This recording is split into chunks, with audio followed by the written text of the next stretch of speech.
students, sit down please. Thank you, sir. आज आपको एक बहुत ही मजेदार और बहुत ही ज्ञान से भरपूर आपको हम कहानी कहेंगे। कहानी का नाम है ममता का मूल्य। क्या नाम है? ममता का मूल्य। ममता का मूल्य। यानी ये कहानी एक माँ और बेटे पर आधारित है। इससे हमें क्या शिक्षा मिलती है, ये कहानी सुनने के बाद आप लोगों से हम पूछेंगे और आप लोग हमें बताएंगे कि कैसे अपनी माँ का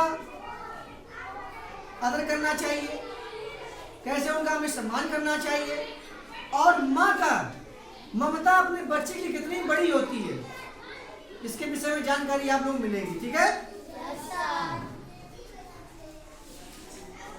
इस पाठ में बताया गया है कि हम चाहे कितने भी बड़े हो जाएं, फिर भी अपनी माँ का कर्ज कभी उतार नहीं सकते हैं। ममता का मूल्य अमूल्य होता है। तुम चाहे 50 करोड़ रुपए कमा लो और माँ को दे दो जाकर के कि हमारा आप कर्जा खत्म, यानी आप हमको बचपन से लेके बड़े तक पाली पोसी है तो हम आपको 50 करोड़ रुपए दे रहे हैं तो बराबर हो गया। लेकिन नहीं, 50 नहीं, तुम चाहे कुछ कर लो उनके लिए, उनका कर्ज कभी तुम उतार नहीं सकते हो। ठीक है ना? बहुत समय पहले की बात है, किसी नगर में एक बहुत ही अमीर आदमी रहता था।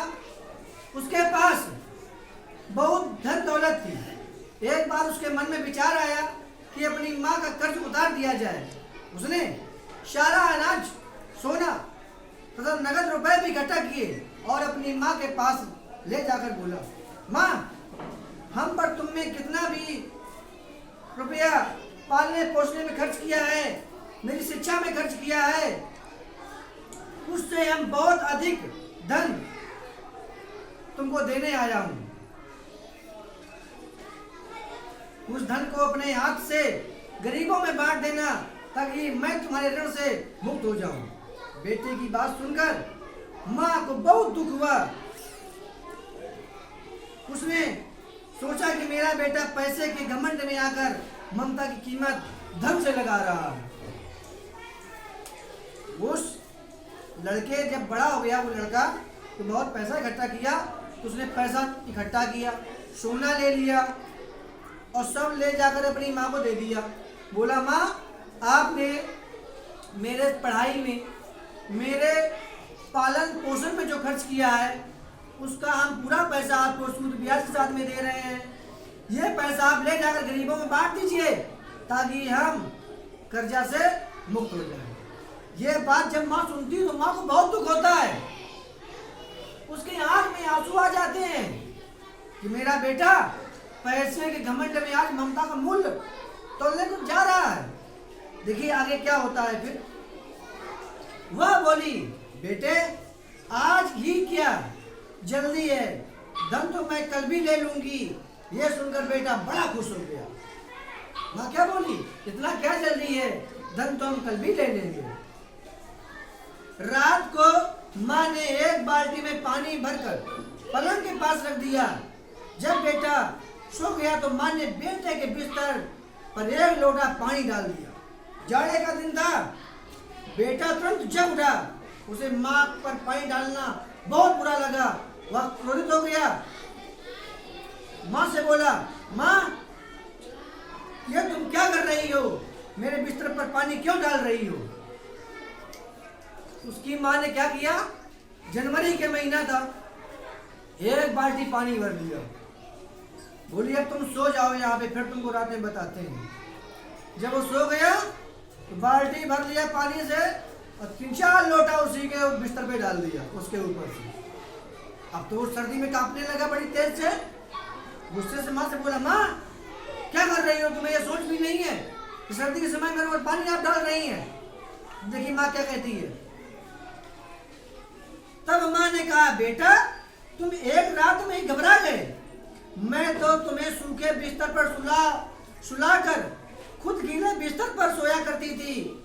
तुम यदि एक सप्ताह भी इसे गीले बिस्तर पर सोकर मुझे दिखा दो तो मैं मान जाऊंगी कि तुम मेरे ऋण से मुक्त हो गए।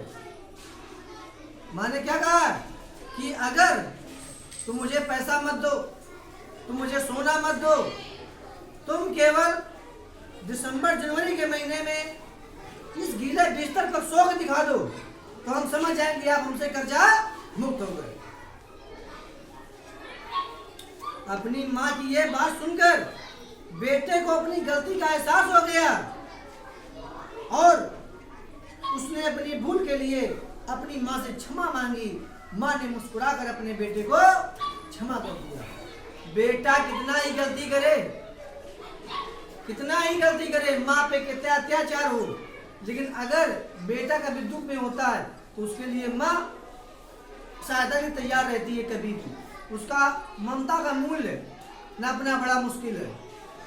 माँ का कर्जा कभी कोई चुका सकता है? नहीं कभी नहीं चुका सकता है। इसलिए आपको जो आपकी माँ कहें वही करना है।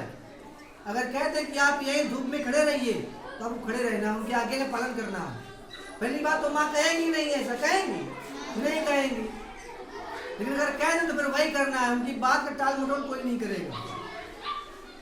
जैसे वो कहती है कि आप 2 घंटा पढ़िए तो आप 1 घंटा नहीं पढ़ते हो।